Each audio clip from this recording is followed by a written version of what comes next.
Part 4, Chapter 2, or Corruption.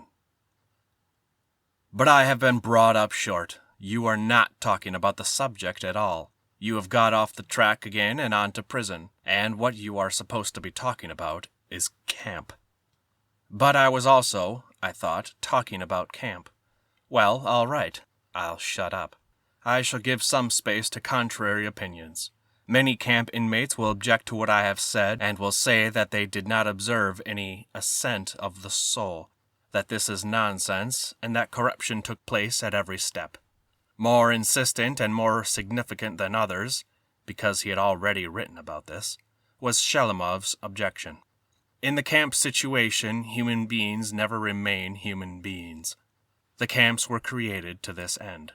All human emotions, love, friendship, envy, love of one's fellows, mercy, thirst for fame, honesty, fell away from us along with the meat of our muscles. We had no pride, no vanity, and even jealousy and passion seemed to be Martian concepts. The only thing left was anger, the most enduring of human emotions. We came to understand that truth and falsehood were kin sisters.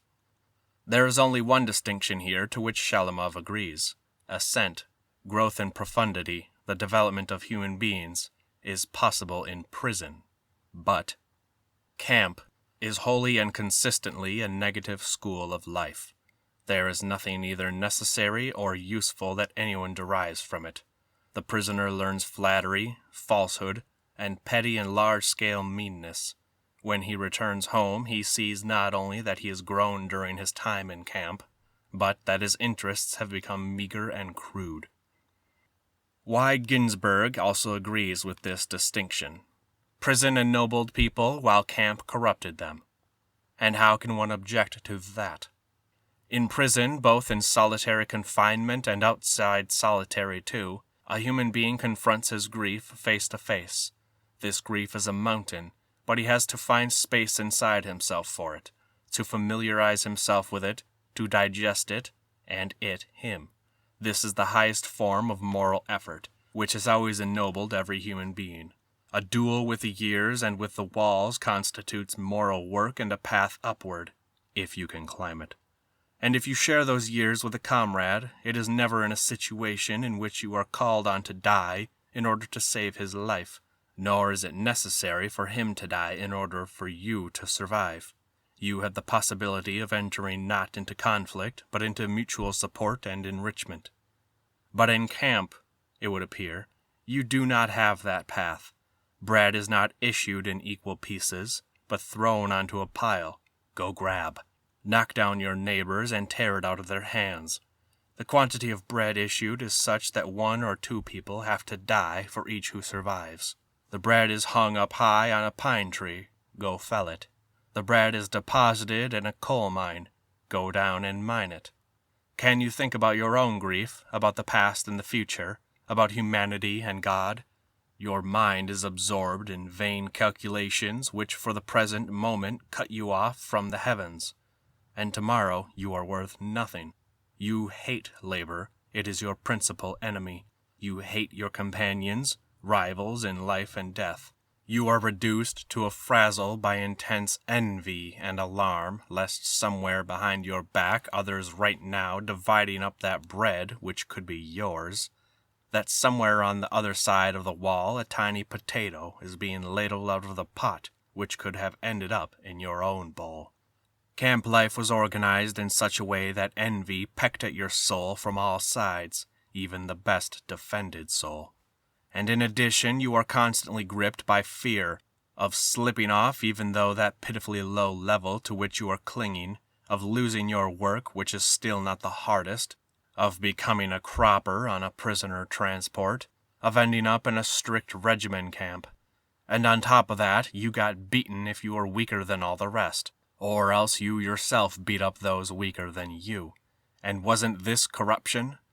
Soul mange is what A. Rubailo, an old camp veteran, called this swift decay under external pressure.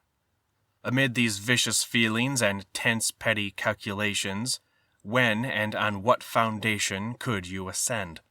So isn't it the right time not to object and not to rise to the defense of some sort of alleged camp ascent, but to describe hundreds, thousands of cases of genuine soul corruption?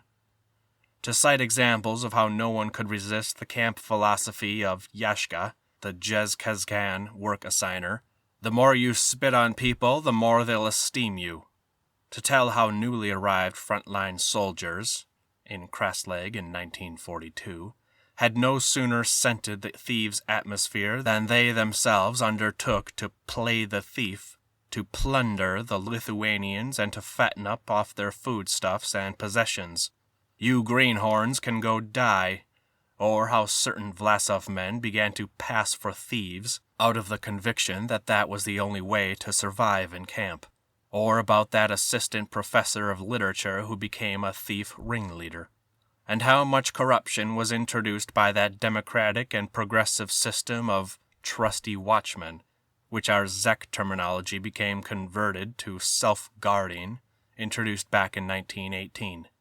After all, this was one of the mainstreams of camp corruption, the enlistment of prisoners in the trusty guards. He grows proud. And he tightens his grip on his gun stock. And he shoots. And he is even more severe than the free guards. How is one to understand this? Was it really a purblind faith in social initiative? Or was it just an icy, contemptuous calculation based on the lowest human feelings? After all, it was not just a matter of self-guarding either. There were also self-supervision and self-oppression, right up to the situation in the 30s when all of them, all the way up to the camp chief, were Zeks, including the transport chief, the production chief, yes, and even security chiefs were Zeks too. One could not have carried self-supervision any further than that. The Zeks were conducting interrogations of themselves. They were recruiting stool pigeons to denounce themselves. Yes, but I am not going to examine those countless cases of corruption here. They are well known to everyone. They have already been described, and they will be described again. It is quite enough to admit they took place. This is the general trend. This is as it should be. Why repeat about each and every house in that sub-zero weather? It loses its warmth. It is much more surprising to note that there are houses which retain their warmth even in sub-zero weather. And how is it that genuine religious believers survived in camp, as we have mentioned more than once? In the course of this book, we have already mentioned their self-confident procession through the archipelago, a sort of silent religious procession with invisible candles, how some of them were mowed down by machine guns and those next in line continued their march, a steadfastness unheard of in the 20th century. And it was not in the least for show, and there weren't any declamations. Take some Aunt Dosia Camille, a round-faced, calm, and quite illiterate old woman. The convoy guards called out for her, "Camille, what is your article?" And she gently, good-naturedly replied, "Why are you asking, my boy? It's all written down there. I can't remember them all." She had a bouquet of sections under Article 58. "Your term." Auntie Ducia sighed. She wasn't giving such contradictory answers in order to annoy the convoy. In her own simple-hearted way, she pondered this question. Her term? Did they really think it was given to human beings to know their terms? What term? Till God forgives my sins. Till then I'll be serving time. You are a silly, a silly, the convoy guards laughed. 15 years you've got, and you'll serve them all, and maybe some more besides. But after 2.5 years of her term had passed, even though she had sent no petitions, all of a sudden a piece of paper came. Release. How could one not envy those people? Were circumstances more favorable for them? By no means. It is a well-known fact that the nuns were kept only with prostitutes and thieves at penalty camps. And yet who was there among the religious believers whose soul was corrupted? They died, most certainly. But they were not corrupted. And how can one explain that certain unstable people found faith right there in camp? that they were strengthened by it, and that they survived uncorrupted. And many more, scattered about and unnoticed, came to their allotted turning point and made no mistake in their choice. Those who managed to see that things were not only bad for them, but even worse, even harder, for their neighbors. And all those who, under the threat of penalty zone and a new term of imprisonment, refused to become stoolies. How, in general, can one explain Grigory Ivanovich Grigoriev, a soil scientist? A scientist who volunteered for the People's Volunteer Corps in 1941, and the rest of the story is a familiar one. Taken prisoner near Vyazma, he spent his whole captivity in a German camp, and the subsequent story is also familiar. When he returned, he was arrested by us and given a tenner. I came to know him in winter, engaged in general work in Ekibistas. His forthrightness gleamed from his big, quiet eyes, some sort of unwavering forthrightness. This man was never able to bow in spirit, and he didn't bow in camp either, even though he worked only 2 of his 10 years in his own field of specialization, and didn't receive food parcels from home for nearly the whole term. He was subjected on all sides to the camp philosophy, to the camp corruption of the soul, but he was incapable of adopting it. In the Kemerovo camps, Antibes, the security chief kept trying to recruit him as a stoolie.